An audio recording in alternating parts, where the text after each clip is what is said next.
Galit na nagpahayag si Jofie Pagua Zamora, sa asawa ng dating kagrupo nito sa sex bomb na si Easy na si Alvin Aragon, kung saan ay nagpahayag ito ng mga hindi magagandang komento sa kanilang grupo at pati ang kanilang mga asawa ay dinamay nito.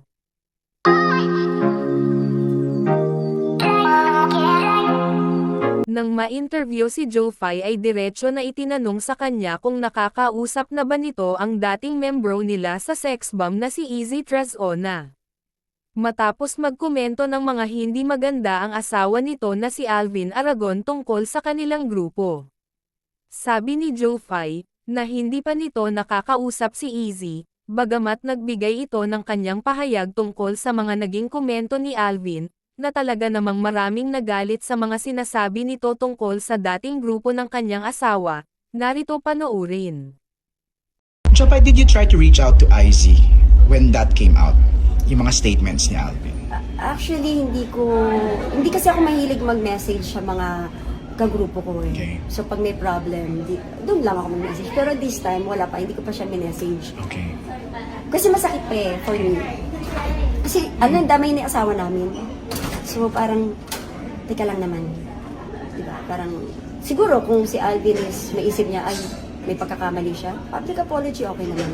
Okay. Kaya message siya kami, pasensya na kung ganito. Kasi masyado lang ako nai-eager na parang gusto ko makilala nila si Lord. Right. Don't worry, Alvin, kilala nila si Lord. Kay IC, wala naman akong masasabi. Kasi alam niya na mahal ko siya. Nire-respeto ko kung ano yung naging desisyon niya. From the start, wala akong masabi doon. Jopay, last na lang, message mo for Alvin.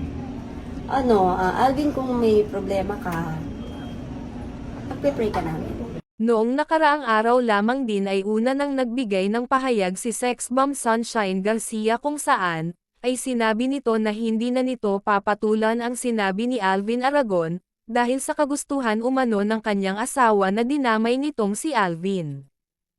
At ngayong araw din February 19, 2026, ay nagbigay ng pahayag si Easy ang asawa ni Alvin Aragon kung saan, ay nakatanggap ito ng maraming batikos sa mga netizens, bagamat hindi ito humingi ng paumanhin sa kanyang mga dating kagrupo, kundi sinabi nito na kumakapit na lang sila sa pananampalataya sa Diyos, na lahat ng pagsubok nila ay kanilang malampasan.